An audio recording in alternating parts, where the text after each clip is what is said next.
You want to grow an empire? Damn, I can grow an empire. Yes, I can, but I don't need to do it to prove it to you. I know, like I know within myself, that I am capable of doing anything I put my mind to. And I am going to let go of that rope that says I need to prove anything. Hello and welcome back to the Business of Happiness. I'm your host, Dr. Tarryn MacCarthy, and I'm so excited to be here today because, guys, it's happening. It's happening in real time in our culture, in our world, and in your life. And I know you feel it. It is happening. We are shifting in real time our definition of success. And it's not just a dream anymore. It is happening everywhere you look. The old structures are falling down. The old ideology of what success is crumbling. And we are stepping into a new era and understanding, a deeper, more heartfelt, more self-trusting space. It is uncomfortable. It is wild. Things are shaking up. People are getting very uncomfortable in these changes, but it's happening. And I know you know what I'm talking about. The definition of success is changing. And if you're listening to this podcast, I know you are a part of this. And I'm using this episode to celebrate you because you are on the front lines. You are on the front wave of this new definition because you have felt for a very long time that burnout and exhausting yourself and giving yourself to everyone else, losing the opportunity to actually participate in a fulfilling and well-rounded and open-hearted life, feeling drained and emotionally disconnected is no longer the way. And you felt this for a long time. And so I'm celebrating you because there is nothing wrong with you. You are, in fact, on the front lines of shifting that definition of success. What the hell am I talking about? Let me share with you. I had a wonderful tea with a wonderful friend who I hadn't spoken with in years. She's a dentist. She owns her own practice. She's a lovely human being. She's in her 50s. And she said to me, Tarryn, I don't know if it's midlife. I don't know if it's getting to a point in my life where I just don't give a damn anymore. I stopped taking insurance. I don't give a damn. I stopped worrying about the fact that I can't find a hygienist. I don't give a damn. I stopped trying to contort myself to be available for every patient at every hour of the day and on the weekends. I don't give a damn. And guess what? Things are going so much better in my life. My business is doing better than it ever has. I'm feeling better in my body than I ever have. My relationships are in such a better place. I stopped giving a damn, and I don't know if it's midlife. She kept saying it must be midlife, where I just don't try to force myself to be something somebody else wants me to be. I'm just being who I am. I just don't care anymore about what other people think. Hold that thought right there, that story. I'm going to share with you another story. I was at an event, another dentist, a gentleman, and I was talking to him. He's also probably in his 50s, and he was reflecting on a new partner, a younger partner who has joined the practice, bought into the practice. And he said, Tarryn, I don't know what it is about these young people. They don't give a damn. So fascinating that he used the same language, by the way. I'm so frustrated with her because she came in and she wants to go for a walk at lunch. At 5:01, she's out the door. And I had to sit her down the other day and I said, you have got to hang out more. You have to be here during lunch. You have to be listening to conversations with the staff. You got to look like you care a little bit more. And she was very nice. She's got this great personality. And she said, I really do care. I care so much about our staff, and I really do care about our patients, and I'm so grateful to be a part of this practice. And I really care about taking care of me so that I could be the best for them possible. And that's actually why I take care of me, is because I care so deeply. And he was saying to me, he's like, Tarryn, she just doesn't get it. She just doesn't get that you got to put in the hard work. You got to stay late. You got to do the things that I've done my whole career. And that's why I'm so successful. And I realized when he was telling me the story, guys, it's not about midlife. It's not even about the younger generation. I'm using air quotes here. The younger generation who has different values or different ideas of success or willingness or not willingness to work. It is a global shift that we're experiencing in a very real way, where we realize the old definition of success was a programming. Isn't that so interesting? Isn't it so interesting how we bought in for a very long time that in order to be successful, you had to burn yourself down to the ground, and the realization is coming full circle of what we are no longer willing to tolerate. And it's not about not giving a damn. It's about recognizing your power to let go of the programming. That's it. That is it. And simply by listening to the Business of Happiness podcast, I know you're recognizing it in your own life, and I am celebrating you because this is how we shift the programming. This is how we let go. And, I love this analogy. I use it all the time in coaching, and it is such a valuable visual. Anytime you are in conflict with something, anytime something feels difficult or heavy, let's say it's a relationship in your life, let's say it's a personal relationship, and you think, gosh, we're always butting heads, we're always at each other's throats, or there's always this tension between us. Listen to the terminology, tension between us. There's always this uncomfortable energy, and every time I see her, there's this tension, or every conversation we have. Notice the language. Now, I want you to picture the two of you pulling on each end of a rope. Tension. That's the tension you feel. The visual is beautifully supportive here. Imagine a tug of war with another person. You're both pulling on a rope. It feels difficult. Every now and then she wins a little, then you win a little, then there's this back and forth, and there's this constant tension. What happens if you let go of the rope? What happens if you stop trying to win the tug of war? What happens when you choose, of your own volition, needing no permission from the other person? Doesn't matter what she chooses, she can keep holding that rope. What happens when you just let go? And that is what I believe is happening. And that verbiage of not giving a damn, it's not that you don't care. And by the way, you don't have to stop caring.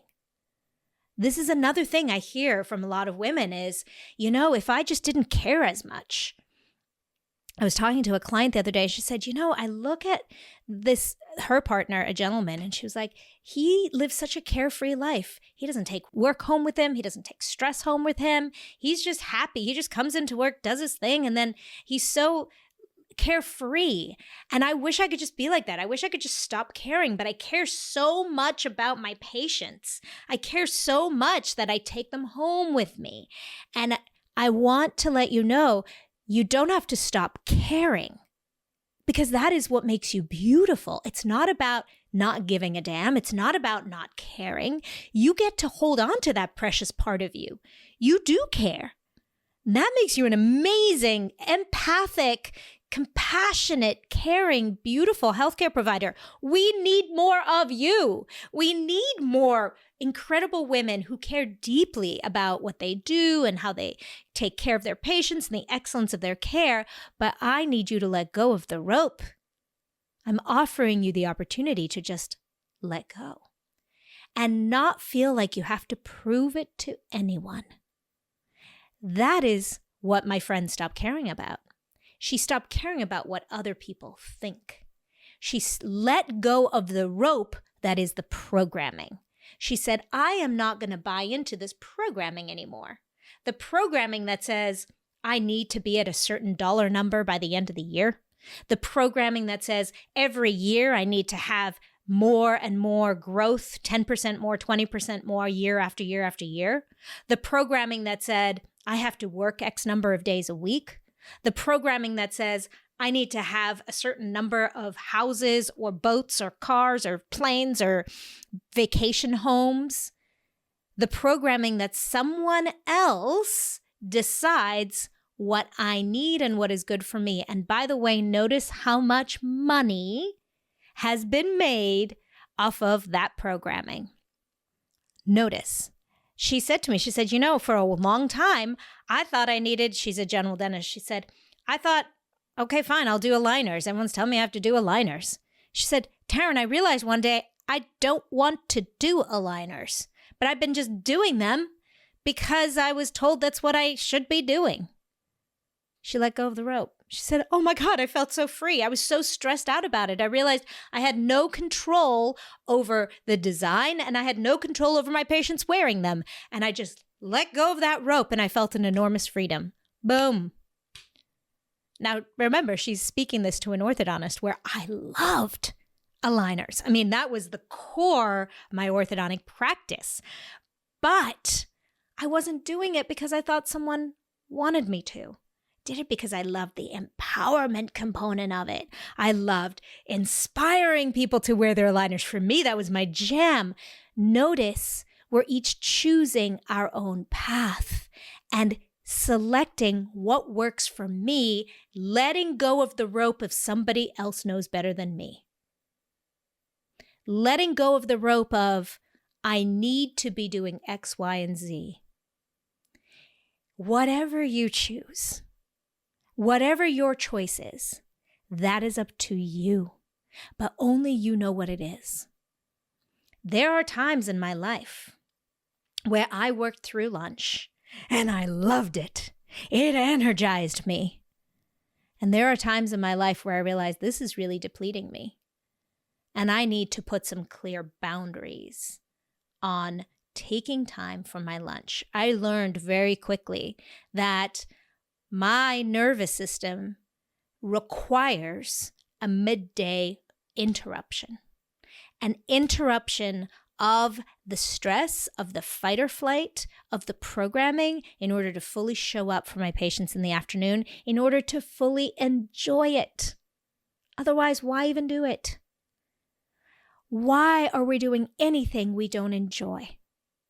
And I know there's been so much noise fed to us. Noise like, no pain, no gain. If you want to have success, you got to put in the time. You have to sacrifice somewhere in order. That is a programming. And we are beginning to see success and the fullness of life in a new light. Because guess what? You are so much more than your white coat. You are so much more than your bank account.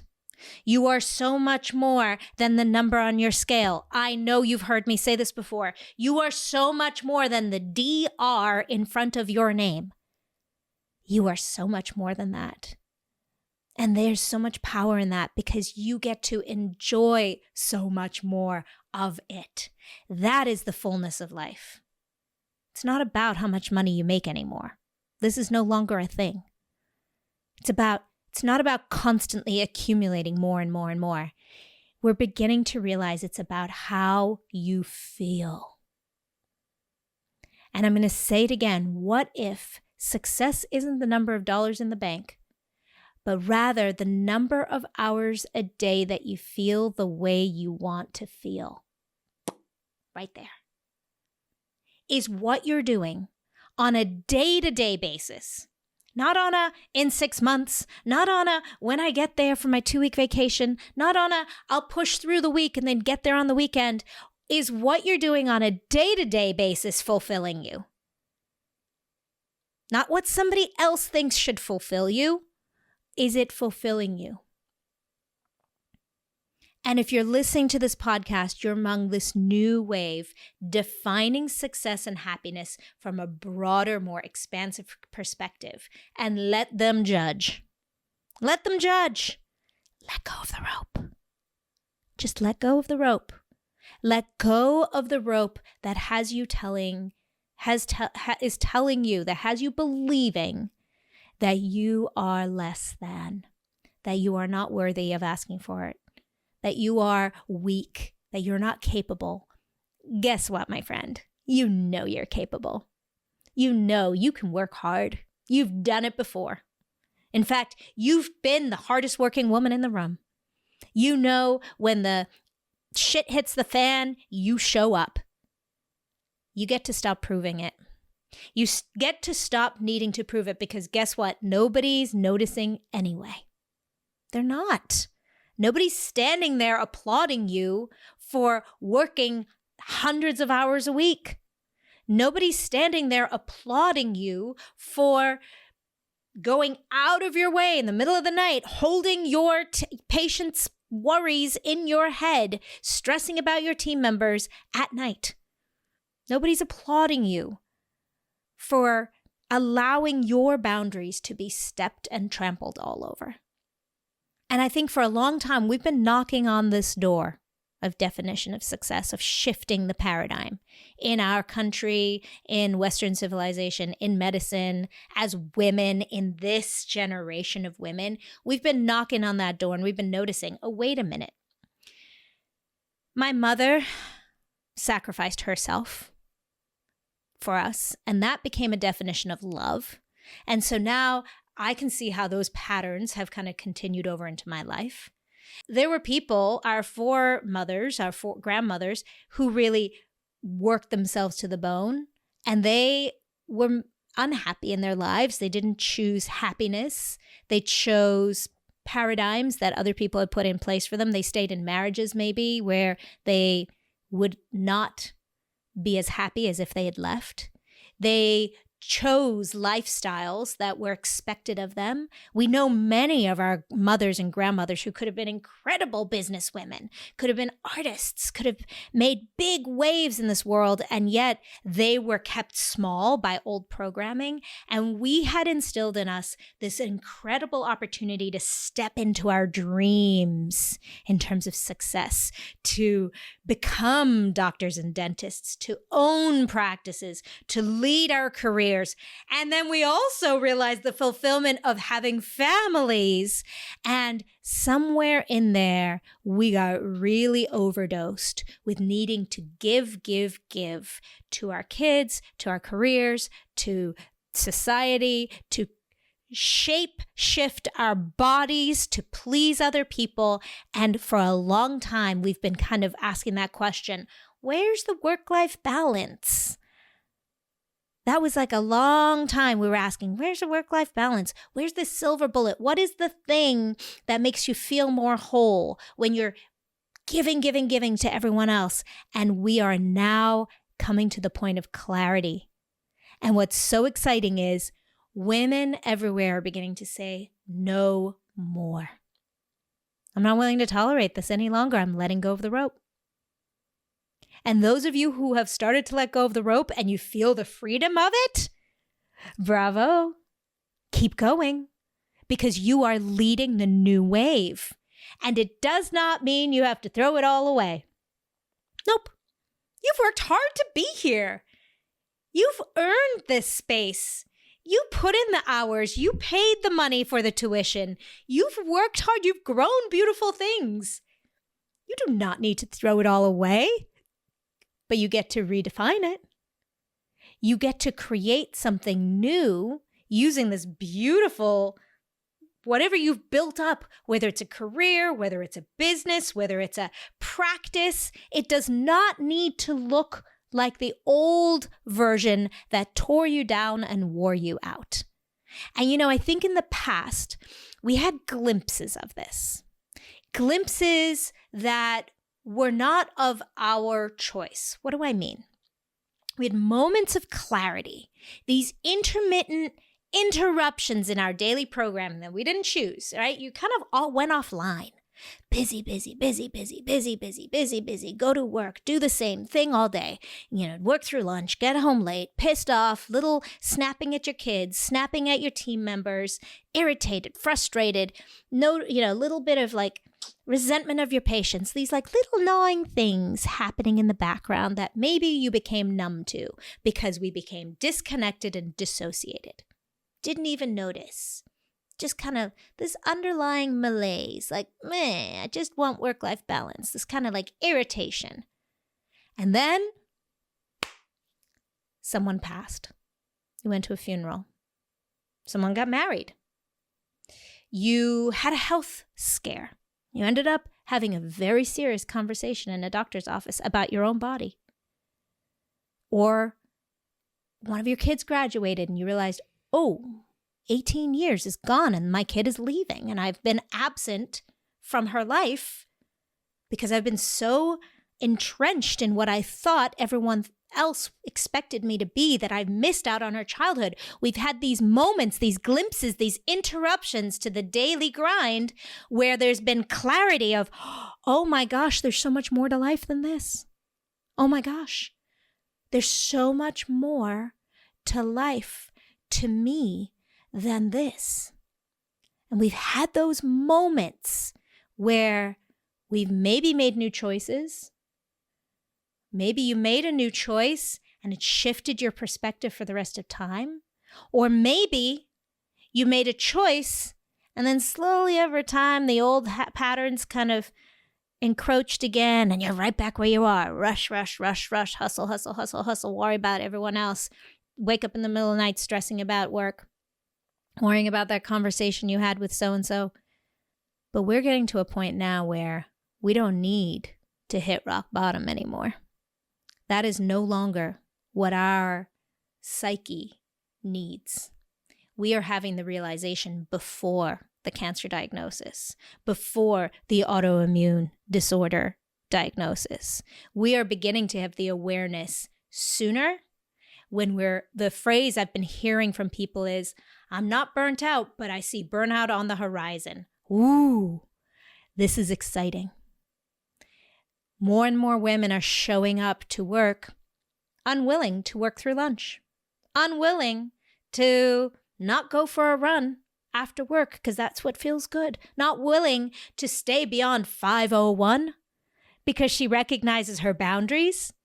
She's no longer willing to tolerate encroaching on them. We are now coming to a new age where women are seeing themselves as no longer needing to prove ourselves as successful businesswomen. You want to grow an empire? Damn, I can grow an empire. Yes, I can, but I don't need to do it to prove it to you. I know, like I know within myself, that I am capable of doing anything I put my mind to.